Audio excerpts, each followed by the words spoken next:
میں تو ایک طالب علم ہوں اور ہم نے پڑھا ہے کتابوں کے اندر اور اکابرین سے بھی سنا ہے کہ علماء سے جو محبت ہے اس کا دنیا میں بھی نفع ملتا ہے اور اس کا آخرت میں بھی نفع ملتا ہے۔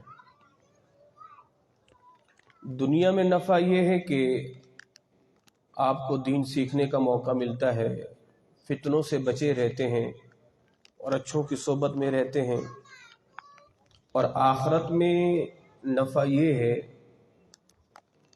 کہ جہاں علماء کرام لکھتے ہیں کہ قیامت کے دن کون کون شفاعت کروائیں گے، تو وہاں یہ بات بھی ملتی ہے اگر کسی نے کسی عالم دین کو لوٹے میں پانی بھر کے وضو کرایا ہوگا تو وہ بھی کہے گا کہ میں نے ایک دفعہ آپ کو وضو کرایا تھا، آپ میری شفاعت کروائیے، آپ میری شفاعت کروائیے۔ تو اچھوں سے محبت دنیا میں بھی نفع بخشے اور آخرت میں بھی نفع بخشے۔ میرے بھائیوں، میرے نوجوان ساتھیوں، محفل کا مقصد یہی ہوتا ہے کہ ہمیں کچھ سیکھنے کو مل جائے اور کچھ سننے کو مل جائے، اور وہ سیکھنے کو ملے اور وہ سننے کو ملے کہ جس سے ہماری آخرت اچھی ہو، جس سے ہماری قبر اچھی ہو، جس سے ہماری آخرت کے منازل اچھے ہوں، وہ گفتگو نفع بخش ہے۔ اور وہ گفتگو لا یعنی گفتگو ہے کہ جس گفتگو کا کوئی حاصل حصول نہیں ہے، جس کا کوئی مقصود ہی نہیں ہے۔ تو میں کوشش کروں گا میں وہ باتیں آپ کی سماعتوں کے نظر کروں جس سے میری بھی آخرت اچھی ہو اور آپ کی بھی آخرت اچھی ہو۔ اللہ رب العزت قرآن پاک میں 18واں پارے کے شروع میں مالک ارشاد فرماتا ہے، سورۃ مؤمنون کی ابتدائی یہ 3 آیتیں ہیں۔ اللہ فرماتا ہے قد افلح المؤمنون، تحقیق اہل ایمان تو کامیاب ہو گئے، اہل ایمان کامیاب ہو گئے۔ کون سے اہل ایمان کامیاب ہو گئے؟ اللہ آگے بھی ارشاد فرماتا ہے قد افلح المؤمنون الذین هم فی صلاتهم خاشعون، وہ مومن کامیاب ہو گئے کہ جو نماز کے اندر خشوع خضوع کے ساتھ ادا کرتے ہیں، خشوع خضوع کے ساتھ۔ اور دوسری چیز کیا ہے؟ والذین هم عن اللغو معرضون، اور اہل ایمان کی 2 نشانیاں ہیں، ایک کیا ہے؟ نماز کے اندر خشوع خضوع، اور دوسری وہ لغو کاموں سے، لغو باتوں سے، لا یعنی باتوں سے گریز کرتے ہیں، پرہیز کرتے ہیں۔ ان کو سرمایہ ضائع نہیں کرنا نا، تو وہ مومن اپنی زندگی کا لمحہ لمحہ سوچ کے گزارتا ہے۔ جو سمجھتے ہیں کہ جناب عالی زندگی تو کھیل کود کا نام ہے، تو پھر وہ علل تللو میں اپنی جوانیوں کو برباد کر دیتا ہے۔ اور اہل ایمان کیا کرتے ہیں؟ اپنی جوانی کا ایک ایک لمحہ، ایک ایک دن جو ہے وہ سوچ سمجھ کے گزارتے ہیں، کہیں میں اس کو ضائع تو نہیں کر رہا۔ تو والذین هم عن اللغو معرضون، اہل ایمان اپنی زندگی کے اندر لغو کام ہوں، لغو باتیں ہوں، لغو مجلسیں ہوں، اس سے پرہیز کرتے ہیں۔ آپ کہیں بیٹھے ہوئے تو جناب اعلیٰ یہ باتیں آپ کو کیا نفع دیں گی؟ کیا دین کے حوالے سے نفع بخشیں؟ نہیں۔ آخرت کے حوالے سے؟ نہیں۔ تو پھر وقت کا ضیاع کیوں ہے؟ وقت کا ضیاع کیوں ہے؟ جسے اپنے وقت کی قدر کا پتہ چل گیا ہے نا، وہ اس دور کا بہت بڑا نیک بندہ اور اللہ کا ولی ہے۔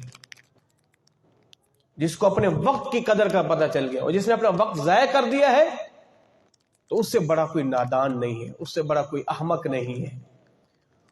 اور کس نے بڑی بہترین بات کہی نا، ہماری قوم تو ایسی ہے جناب اعلیٰ، اگر کسی جگہ پہ مداری جو ہے وہ ڈگڈگی بجانا شروع کر دے اور بندر کا کھیل دکھائے نا، آپ کو دیکھ کر بڑی حیرت ہوگی، ہماری قوم وہاں پہ کھڑی ہو جاتی ہے، بندر کا کھیل دیکھتی ہے اور ڈگڈگی کی آواز کو سنتی ہے، سارے نوجوان ذہین فتیر اس بندر کا کھیل دیکھ رہے ہوتے ہیں یا سانپ کا تماشا دیکھ رہے ہوتے ہیں۔ ایسا ہی ہے، اب اگر ان نوجوانوں سے کہا جائے کہ جناب عالی آئیں، محفل پاک ہے، چند ایک باتیں سننے سنانے کا موقع ملے گا، قرآن کی آیت بینات کو سنیں گے، آخرت کی کچھ یاد آ جائے گی، اللہ اس کے رسول کا ذکر ہو جائے گا، تشریف لائیں، تو کہیں گے نہیں جناب علی میرے کپڑے پاک نہیں ہیں، یا کتنے دنوں سے میں نے غسل نہیں کیا، یا میں مسجد میں آ نہیں سکتا۔ الامان الحقیق، یہ ہمارے نوجوانوں کا حال ہے۔ یہ سب سے بڑے وقت کے ناقدر لوگ ہوتے ہیں جو وقت کو یوں برباد کرتے ہیں۔ اس حدیث پاک کو جب میں نے پڑھا تو مجھے وقت کی قدر و قیمت کا پتہ چلا۔ مشکاۃ شریف کی حدیث ہے، میرے مدنی آقا صلی اللہ تعالی علیہ وآلہ وسلم ارشاد فرماتے ہیں، اگر کسی بندے کی ولادت ہو سجدے کی حالت میں اور اس کا انتقال بھی ہو سجدے کی حالت میں، یعنی زندگی کی ساری سانسیں سجدے میں لی اور سجدے میں ہی اس کا انتقال ہوا، اللہ اکبر، اب اگر اسے موت آ گئی، یہ میرے مدنی آقا نے مثال دی ہے، اس کو آپ فرض کریں، تصور کریں، ایک بندے کی ولادت ہوئی، وہ پیدا ہوا، پیدا ہوتے ہی سجدے میں چلا گیا، سجدے میں چلا گیا، ساری زندگی سجدے میں رہا، موت بھی سجدے میں آئی، سجدے سے علاوہ اس نے سر اٹھایا نہیں، سجدے کے بعد اس نے سانس لی بھی نہیں، اس کو آ گئی موت۔ قیامت کے دن جب اس کو اللہ اجر دے گا نا جنتیوں والا، پھر بھی وہ ایک تمنا کرے گا، پھر بھی وہ ایک تمنا کرے گا۔ وہ تمنا کیا کرے گا؟ کاش اللہ مجھے اور وقت دیتا، میں اور نہیں کیا کرتا۔ اب اندازہ لگائیں، اللہ مجھے اور وقت دے دیتا، میں اور نہیں کیا کرتا۔ جس کی زندگی گزری سجدے میں وہ یہ کہہ رہا ہے کہ میں اور نہیں کیا کرتا۔ اب میں اور آپ اپنے آپ کو دیکھیں، ہماری زندگی گزری کہاں ہے؟ کیونکہ یہ پشیمانی ہم پر نہیں ہوگی۔ قیامت کے دن جنتی بھی جنت میں جا کے اپنے پوروں کو دانتوں کے نیچے رکھ کے چبائیں گے اور کہیں گے کاش، وہ جنت میں پہنچ چکے ہیں، پھر بھی کہیں گے کاش تھوڑا سا وقت ہم نے جو اللہ تللو میں ضائع کر دیا تھا، اس وقت ہم نے رب کے نام کی ایک تسبیح پڑھ لی ہوتی، اس وقت ہم نے ایک نبی پاک صاحب الاولاق صلی اللہ علیہ وسلم پر درود پاک کی تسبیح پڑھ لی ہوتی، کاش ہم نے اپنے وقت کو یوں ضائع نہیں کیا ہوتا، ہم نے اپنے وقت کو یوں ضائع نہیں کیا ہوتا۔ تو میں نوجوانوں آپ کو وقت کی قدر و قیمت بتا رہا ہوں۔ ہم سمجھتے شاید یہ جو وقت ہے نا، یہ شاید یوں ہی دے دیا گیا ہے کھیل کود کے لیے، نہیں نہیں نہیں۔ اندازہ لگاؤ، حضرت اویس کرنی رضی اللہ تعالی عنہ، خیر التابعین، سید التابعین، جن کا مقام و مرتبہ اللہ اکبر، جناب عمر فاروق اور جناب علی المرتضی رضی اللہ تعالی عنہ، ان کی ملاقات ہوا ہے، ان سے ملنے کے لیے آئے اور حضور کا پیغام لائے اور حضور کا سلام بھی لائے۔ ویسے کرنی رضی اللہ تعالی عنہ ایک درخت کے نیچے بیٹھے ہوئے ہیں، بات چیت ہو گئی، جناب عمر فاروق نے کہا اے اویس ہمارے لیے بھی دعا کریں، حضور کی امت کے لیے بھی دعا کریں۔ اب سنیے گا جو بات میں کرنے لگا ہوں، بات چیت ہو گئی۔ اب اویس کرنی رضی اللہ تعالی عنہ عمر فاروق سے پتہ کیا کہتے ہیں؟ حضرت آپ کا دیدار بھی ہو گیا، آپ کی ملاقات بھی ہو گئی، چلے اب میں چلتا ہوں، میں نے بھی آخرت کی تیاری کرنی ہے، آپ نے بھی آخرت کی تیاری کرنی ہے، اب انشاءاللہ میری اور آپ کی ملاقات قیامت کے دن ہوگی، میری اور آپ کی ملاقات قیامت کے ملاقات ہو گئی، دیدار ہو گیا، دعاؤں کا تبادلہ ہو گیا، بس ٹھیک ہے میں چلتا ہوں، اب میری اور آپ کی ملاقات قیامت کے دن ہوگی، کیونکہ میں نے بھی تیاری کرنی ہے آخرت کی، آپ نے بھی تیاری کرنی ہے۔ اتنی عظیم ہستیاں ملی ہیں تو دیدار تو کرنا چاہیے، رج رج کے ایک دوسرے کو دیکھنا بھی تو چاہیے، باتوں کا تبادلہ بھی تو ہونا چاہیے۔ کہا حضرت دیدار ہو گیا ہے، اب میں نے بھی تیاری کرنی ہے، آپ نے بھی تیاری کرنی ہے، چلے آپ اپنی تیاری کیجئے، میں اپنی تیاری کرتا ہوں۔ اس سے بڑھ کر کوئی اور مثال ہے کہ وقت کی، اس سے بڑھ کر کوئی اور مثال سمجھائی جا سکتی ہے؟ اتنے عظیم ہستیاں مولا کائنات اور عمر فاروق اور سید التابعین بھی کہہ رہے ہیں جناب اب ہم نے آخرت کی بھی تیاری کرنی، اور میں اور آپ کہاں کھڑے ہوئے ہیں؟ اہل ایمان کی مثال کیا ہے؟ ہر ایک بندہ پوچھتے جناب میں مومن ہوں، مجھے کیسے پتہ چلے گا میں مومن ہوں؟ آپ مومن ہیں، نشانی کیا ہے؟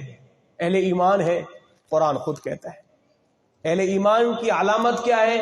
اہل ایمان کی نشانیاں کیا ہے؟ قرآن کہتا ہے الذین آمنوا، اہل ایمان تو وہ ہے اگر ان کے سامنے قرآن کی آیات بینات پڑھی جائے، تتلا علیہم آیاتہ زادتہم ایمانا، اگر ان کے سامنے قرآن پڑھا جائے ان کا ایمان زیادہ ہو جاتا ہے. وعلی ربہم یتوکلون، اللہ پر ان کا توکل اور بڑھ جاتا ہے. ایک اور جگہ میں پروردگار کیا ارشاد فرماتا ہے، اہل ایمان کی علامت کیا ہے؟ تتجافا جنوبہم عن المضاجع یدعون ربہم خوفا وطمعا. اللہ فرماتے ہیں میرے حقیقی بندے وہ ہیں تتجافا، جب رات کو بستروں پہ جاتے ہیں تو کروٹیں بدلتے ہیں. کروٹیں کیوں بدلتے ہیں؟ نیند نہیں آ رہی یا مچھر کاٹ رہے؟ نہیں. تتجافا جنوبہم عن المضاجع، کروٹیں بدل بدل کے کیا کرتے ہیں؟ یدعون ربہم خوفا وطمعا، اپنے رب کو پکارتے ہیں، رب کی بارگاہ میں گیڑیاں زاری کرتے ہیں، رب کے عذاب سے خوف بھی کھاتے ہیں اور رب کی رحمت سے امید بھی رکھتے ہیں. یہ ہے رب کے بندے. رب ہمارا یہ میرے بندے ہیں. تتجافا، کروٹوں کو بستر سے لگ نہیں دیتے، کبھی ادھر تو کبھی ادھر پکارتے ہیں، مالک تو ہماری بخشش فرما، تو ہماری بخشش فرما. ساری رات اس حال میں گزار دیتے ہیں، اپنے گناہوں کی معافی طلب کرتے رہتے ہیں. مگر میرا اور آپ کا حال اس کی بالکل الٹ ہے. ہم کروٹیں بدلتے ہیں جب نیند نہیں آتی، ہم کروٹیں بدلتے ہیں مچھر کاٹتے ہیں، گرمی ہو گئی ہے. مگر وہ نیک لوگ کیسے کروٹیں بدلتے ہیں، اس کروٹ پہ آتے ہیں، رب کا خوف تڑپاتا ہے، پھر رو دیتے ہیں، اس کروٹ پہ جاتے ہیں، رب کی امید سے، رب کی رحمت سے ان کی امیدیں وابستہ ہو جاتی ہیں، رب کی بارگاہ میں پھر دعائیں کرتے ہیں. تو یہ وہ عظیم ہستیاں ہیں، رات کو بستروں پر بھی اپنے رب کو یاد کرتی ہیں، چلتے پھرتے اپنے رب کو یاد کرتے ہیں، اٹھتے بیٹھتے اپنے رب کو یاد کرتے ہیں.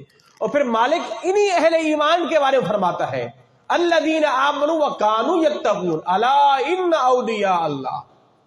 یاد رکھیے گا اولیاء اللہ میں ہر وہ بندہ آ سکتا ہے کہ جو رب کا حقیقی معنی میں خوف رکھتا ہے. ہم نے سمجھا کہ شاید جب ہم یہ پڑھتے ہیں نا الا ان اولیاء اللہ، شاید اولیاء اللہ میں صرف سرکار غوث اعظم ہی آتے ہیں، وہ تو اولیاء کے سردار ہیں. ہر وہ بندہ کہ جو رب کا خوف رکھتا ہے وہ بھی اللہ کے ولیوں کی صف میں آتا ہے. الا ان اولیاء اللہ، یہ اللہ کے ولی ہیں. لا خوف علیہم ولا هم يحزنون، انہیں کسی چیز کا خوف نہیں، انہیں کسی چیز کا غم ہی نہیں ہے. کیوں؟ لہم البشرا فی الحیات الدنیا وفی الآخرہ، اللہ نے انہیں خوشخبری دے دی ہے دنیا میں اور آخرت میں. لا تبدیل لکلمات اللہ، اللہ کے کلمات بدلنے والے نہیں ہیں. رب نے جس کو دیا سو دیا، وہ مل کے رہے گا. اپنی زندگی کو اس نہج پہ لاؤ، اس نہج پہ اپنی زندگی کو گزارو، تاکہ آپ کے شب و روز اس پروردگار کے بتائے ہوئے راستوں پر آ جائے. میرے مدنی آقا صلی اللہ تعالی علیہ وآلہ وسلم سرکار معراج کی رات تشریف لے گئے نا، تو حضور نے جنت کی سیر کی اور جہنم کا معائنہ بھی کیا. جب میرے مدنی آقا جنت کو گئے تو حضور نے رب کے عرش کے نور میں ایک بندے کو ڈوبا ہوا دیکھا. رب کے عرش کے نور میں ایک بندہ ڈوبا ہوا ہے.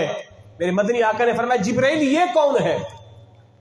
جو رب کے نور کے عرش میں غوطہ زن ہے، رب ذوالجلال کے عرش کے نور میں چھپا ہوا ہے. سنو میرے بھائیوں، وہ بندہ کون ہے؟ جناب جبریل امین علیہ الصلوۃ والسلام کہتے ہیں اللہ کے نبی یہ وہ بندہ ہے چھپا ہوا ہے، ڈوبا ہوا ہے. یہ وہ بندہ ہے کہ جس نے اپنی زبان کو ذکر خدا سے تر رکھا ہے. اور دوسرا کام کیا ہے؟ فرمایا کہ یہ وہ بندہ ہے کہ جس کا دل مسجد سے جڑا ہوا تھا، جس کا دل مسجد سے جڑا ہوا تھا، مسجد سے جڑا ہوا تھا، اپنی زبان پہ ذکر خدا کا ترانہ رکھتا تھا.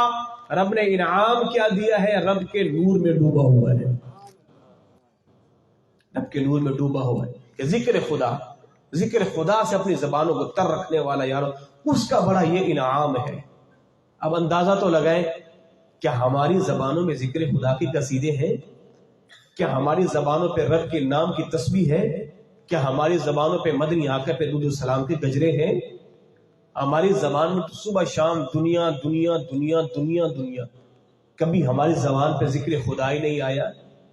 کبھی ہم نے اپنی زبان پہ رب کی تسبیح کی مالا نہیں جپی. کبھی ہم نے اپنی زبانوں پر خدا کا شکر ادا نہیں کیا. آپ خود بھی دیکھتے ہوں گے اپنے معمولات زندگی میں ہم رب کی کتنی نعمتیں کھاتے ہیں. کیا ہم نے کبھی رب کی نعمتوں کا شکر ادا کیا ہے؟ آپ نیند کو لے لیں، نیند کتنی رب کی بڑی نعمت ہے. آپ بستر پہ گئے، آپ کو فوراً نیند آ گئی. یہ نیند بھی رب کی نعمت ہے نا. ان سے پوچھیں جو ساری رات کروٹیں بدلتے ہیں، گولیاں کھاتے ہیں، پھر بھی نیند نہیں آتی. آپ کو نیند آ جاتی ہے، رب کی نعمت ہے. کیا اس پر شکر ادا کیا ہے؟ اس پر شکرانے کی دعا مدنی آقا نے بتلائی ہے. لوگوں جب اٹھو، اٹھنے سے پہلا کام کیا کرو؟ رب کی بارگاہ میں دعا کرو. الحمدللہ الذی احیانا بعدما اماتنا والیہ النشور. مالک ساری حمد تیرے لیے، تو نے مجھے موت کے بعد پھر زندہ کیا. والیہ النشور، اور تیری ہی بارگاہ میں لوٹ کے آئیں گے. رب کا شکر ادا کرو، اس نے تمہیں موت سے پھر زندگی دی ہے. سونے لگے ہو، پہلے رب کی تسبیح کرو. اللہم باسمک اموت واحیا. مالک میں تیرے ہی نام سے جو ہے وہ مرتا ہوں، اور تیرے ہی نام سے زندہ ہوتا ہوں. رب کی تسبیح بیان کرو. کھانا کھانے لگے ہو، بسم اللہ الرحمن. مالک تیرا ہی شکر ہے کہ تو نے مجھے کھانے کو دیا ہے. کھا لیا ہے، پھر کہو الحمدللہ رب العالمین. مالک تیری ساری تعریف ہے، تو نے مجھے کھانے کو دیا ہے. کیا ہم نے کبھی ان نعمتوں پر رب کا شکرانہ ادا کیا ہے؟ نئے کپڑے پہنے جی رب کی، میرے مدنی آقا نے دعائیں سکھلائی ہے نا.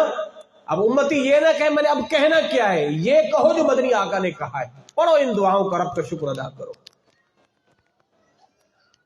تو میرے بھائیوں، میرے دوستوں، خواجہ غریب نواز رحمت اللہ تعالی علیہ آپ کا ہم عرس پاک مناتے ہیں. اس غریب نواز رحمت اللہ تعالی علیہ ساری زندگی آپ نے دین کا کام کیا، ساری زندگی، اور ساری زندگی خلق خدا سے محبت کی ہے، مخلوق خدا سے محبت کی ہے. تہے مزار ہے، اب بھی محبت ہے. آج بھی آپ کے آستانے پہ لنگر چل رہا ہے، اور لاکھوں کروڑوں لوگ جو ہے وہ پیٹ کو بھرا جا رہا ہے. وہ غریب نواز تہے مزار چلے گئے، پھر بھی لوگوں کی خدمت کی جا رہی ہے.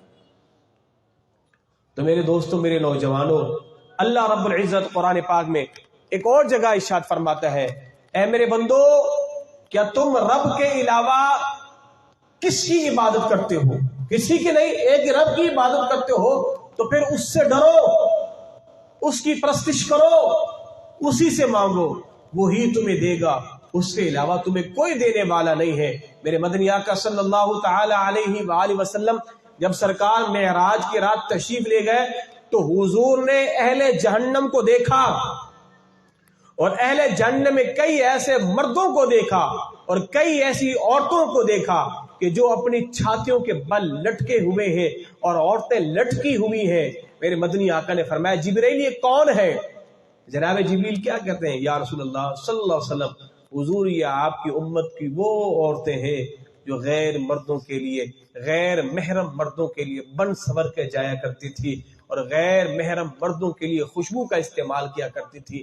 یہ وہ عورتیں ہیں، اور یہ مرد وہ ہیں جو اپنی حلال عورتوں کو چھوڑ کے حرام کاری کی طرف جایا کرتے تھے. رب انہیں یہ عذاب دے رہا ہے، رب انہیں یہ عذاب دے رہا ہے. ساری کائنات میں سب سے خوش نصیب شخص وہ ہے کہ جس نے میرے مدنی آقا کا کلمہ پڑھا ہے اور حضور کا امتی بنا ہے، حضور کا امتی بنا ہے. اب امتی نے اس نبی کے ساتھ کتنی بڑی بے وفائی کی ہے، کتنی بڑی بے وفائی کی ہے. میں اور آپ اپنے شب و روز دیکھ لیں. سرکار غوث عالم رضی اللہ تعالی عنہ آپ دعا کیا کرتے تھے، اے پروردگار قیامت کا دن مجھے اندھا کر کے اٹھانا، تیرا سامنا تو بڑے دور کی بات ہے، میں تیرے بندوں کا سامنا بھی نہیں کر سکوں گا، میں تیرے بندوں کا سامنا بھی نہیں کر سکوں گا.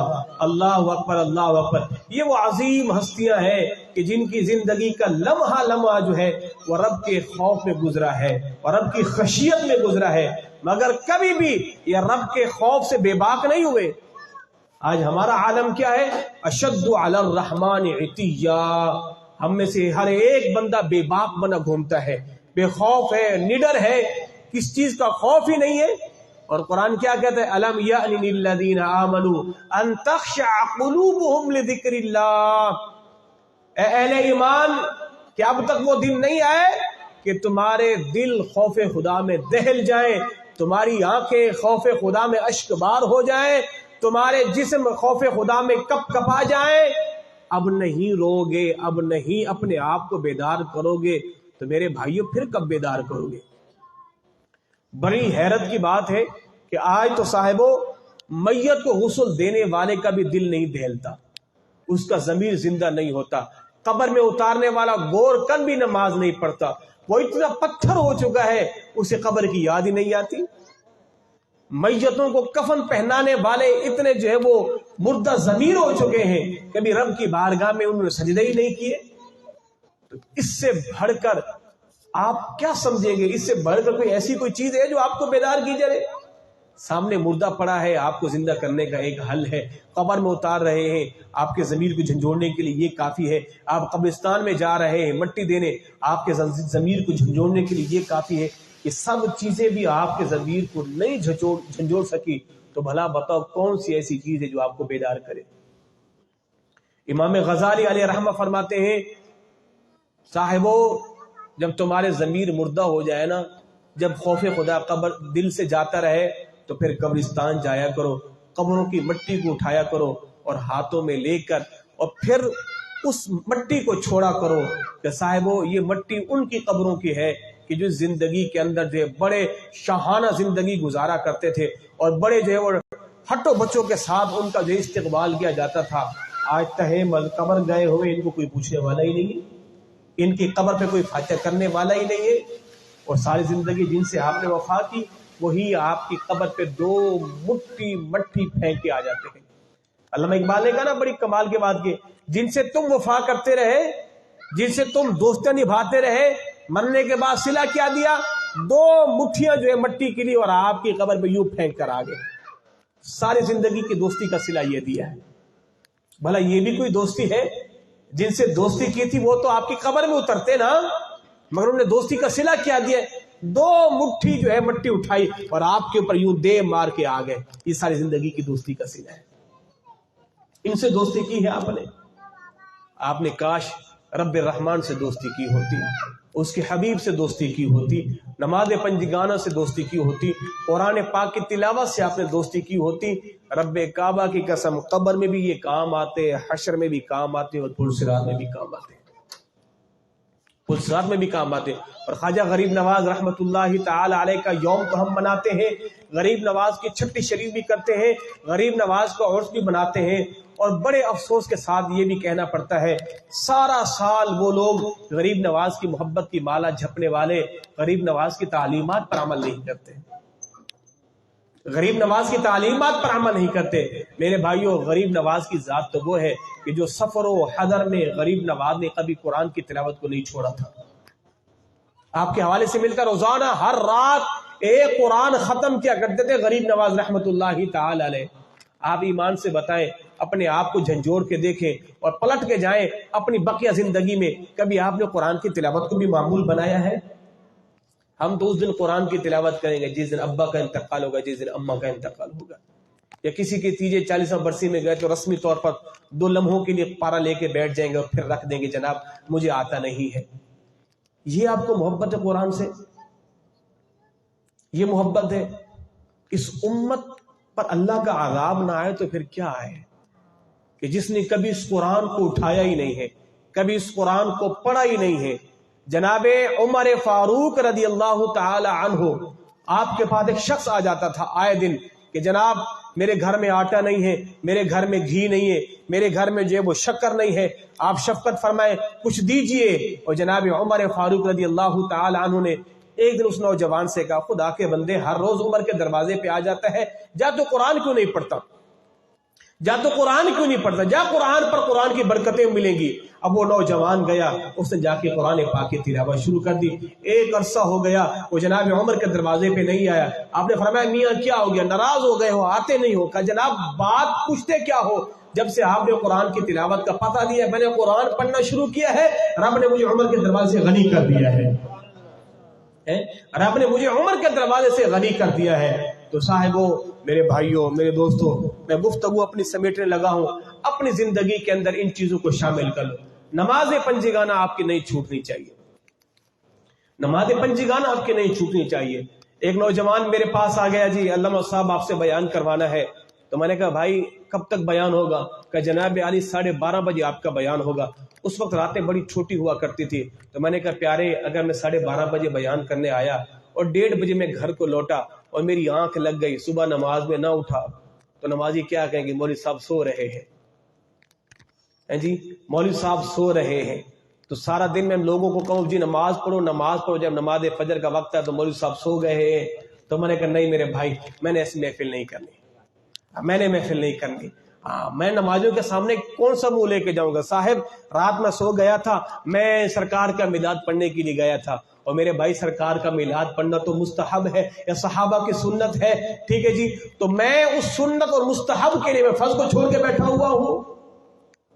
آج ہمارے ہاں یہی معمول بن گیا ہے، اکثر صاحب خانہ محافل کرانے والے بھی سوئے رہتے ہیں، اور اکثر خطباء بھی، بیان کرنے والے بھی سوئے رہتے ہیں، اور اکثر نعت خواں بھی سوئے رہتے ہیں، اکثر نقیب بھی سوئے رہتے ہیں۔ یہ ہمارا حال ہے۔ ہماری مساجد کا حال جا کے دیکھیں، یقین نہیں آتا تو اپنے قریب کی صبح مسجد کا حال جا کے دیکھنا، ایک صف ہوگی جس کے اندر سارے بابے کھڑے ہوئے ہوں گے، اور نوجوان سو رہے ہیں، نوجوان خطیب بھی سو رہے ہیں، سناخواں سارے سو رہے ہیں، ساری رات قوم کو جھنجھوڑتے رہے، اور حضور کے عشق کے اندر جو ہے وہ لوگوں کو جو ہے وہ مست کرتے رہے، اور خود ایسے جا کے مست والی نیند جا کے سوئے کہ صبح 11 بجے اٹھ رہے ہیں۔ کیا یہ دین کی تبلیغ ہے؟ کہ یہی ہے؟ تو یہ ہمارے یہاں ماحول پتہ ہے کیوں بن گیا ہے؟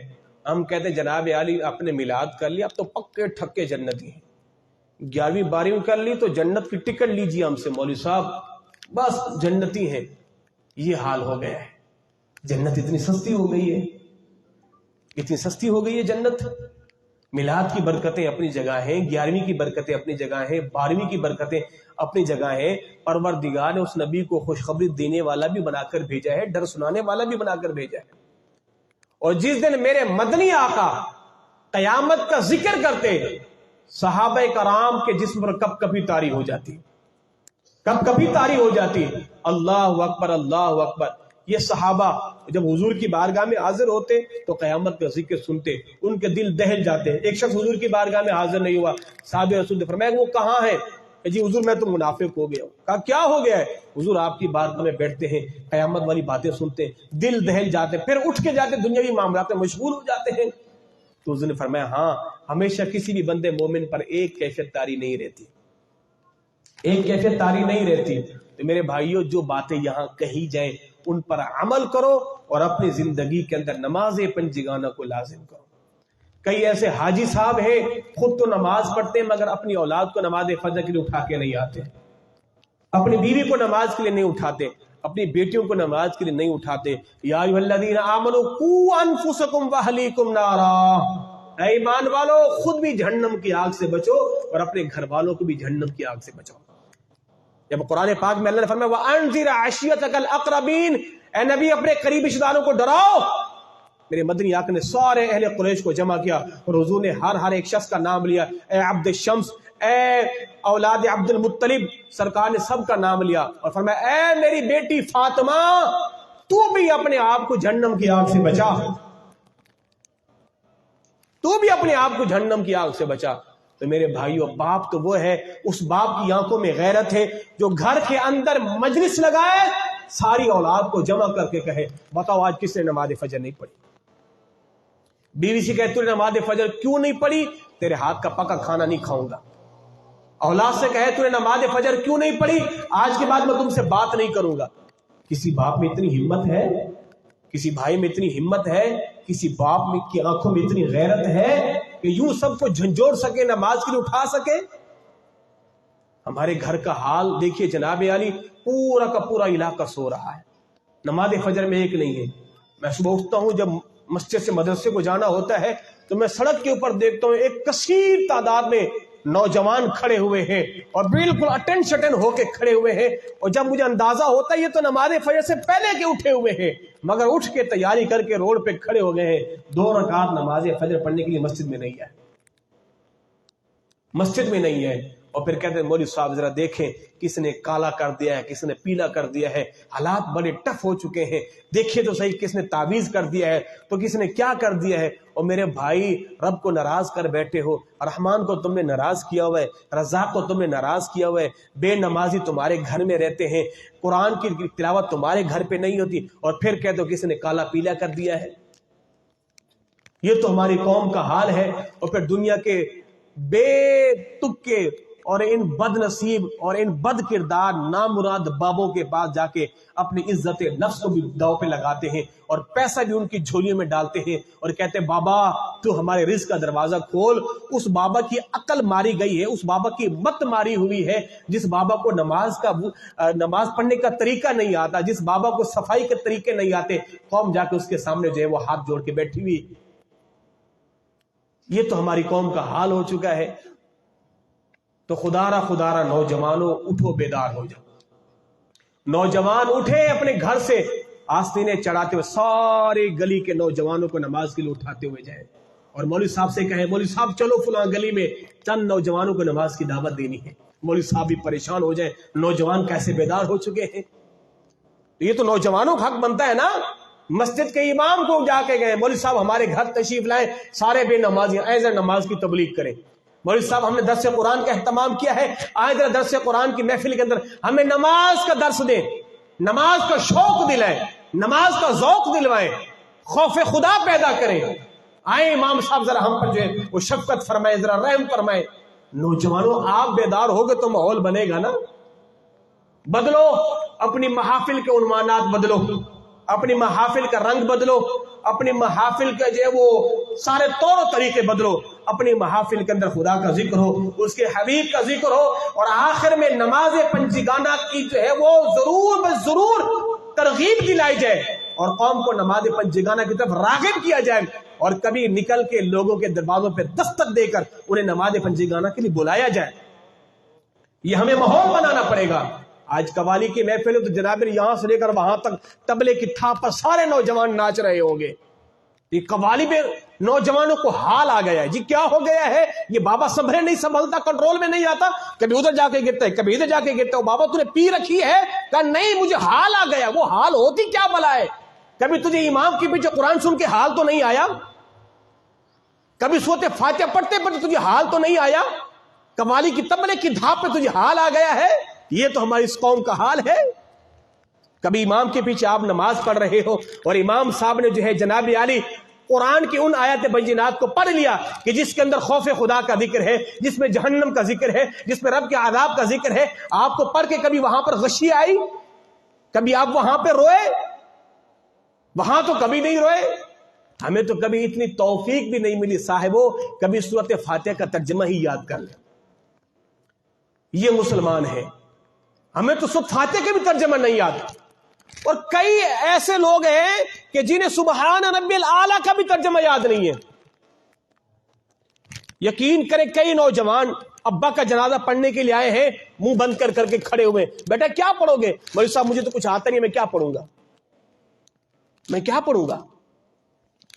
اولاد کو اگر ماں باپ نے مسجد کا راستہ دکھایا ہوتا نا, کسی عالم کے ہاتھ میں اپنی اولاد کا ہاتھ تھمایا ہوتا نا, تو یہ دن دیکھنے کو نہیں آتے, یہ دن دیکھنے کو نہیں آتے.